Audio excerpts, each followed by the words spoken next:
Do you want to talk about the 80-20 of music? What is the 20% of knowledge that is going to make your music 80% of the way done? Well, if you ask me, when it comes to mixing, the magic 20% starts with gain staging. If you've ever looked at a mixing board, you'll notice that closest to the mixing engineer are the volume faders. This is no mistake.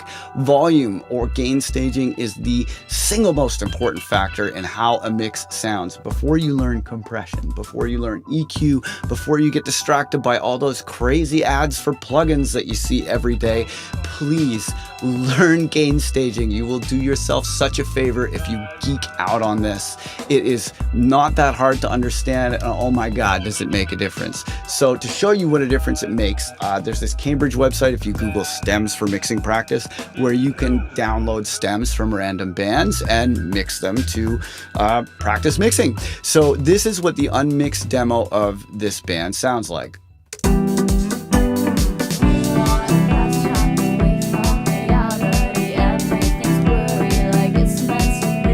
And by doing nothing but gain staging, really, you know, there's like, look at these channels. There's nothing on these channels. These are all groups just for organizing and gain staging. By doing pretty much nothing but gain staging, I took this